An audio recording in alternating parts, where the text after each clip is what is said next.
Martine Liotto, bonjour. Bonjour. Vous êtes PDG de l'entreprise Liotto et compagnie ainsi que fondatrice et présidente de l'association Women Business Mentoring Initiative. Comment est-ce que vous avez eu l'idée de créer cette association? Eh bien, écoutez, j'ai eu la chance dans ma vie d'entrepreneur d'avoir des gens qui m'ont aidé tout au long de mon parcours, que j'ai appelé mes mentors. Ça se faisait de façon naturelle et peut-être assez facilement puisque j'étais habituée à prendre des contacts étant banquier d'affaires. Et je pense que l'accompagnement, c'est décisif pour un chef d'entreprise, homme ou femme.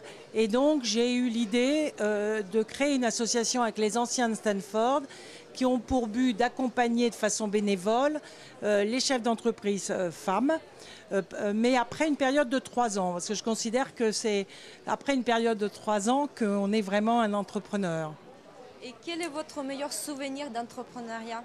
Je dirais que le moment le plus heureux, peut-être, il y en a eu beaucoup, ça a été vraiment la création de la première société et l'achat de la première société qui était une société de jouets mécanos.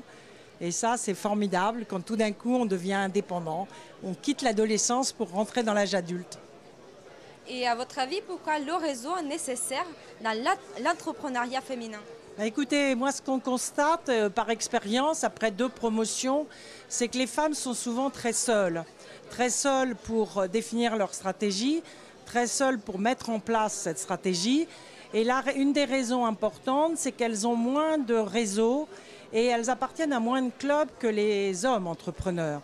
Alors pourquoi je pense que c'est important, ces histoires de réseau? La première chose, c'est vrai, c'est les contacts. Plus vous élargissez vos contacts, plus vous trouvez des opportunités. Mais la deuxième chose qui est aussi très importante, en valeur de ce réseau, c'est que quand vous êtes avec plusieurs, vous êtes obligé de dire votre histoire. Et donc, vous savez, au bout d'un certain temps, précisément qui vous êtes et où vous voulez aller. C'est une manière de se réinventer, d'arriver à une vraie identité. Et quand une opportunité arrive, eh bien, vous pouvez dire en quelques mots ce que vous êtes. Et vous avez beaucoup de chance que, je dirais, un investisseur important puisse vous ouvrir une opportunité. Martine Liotto, merci beaucoup pour cette interview. Je rappelle que vous êtes PDG de l'entreprise Liotto et compagnie, ainsi que fondatrice et présidente de l'association Women Business Mentoring Initiative. Merci à vous. Merci beaucoup, bon salon.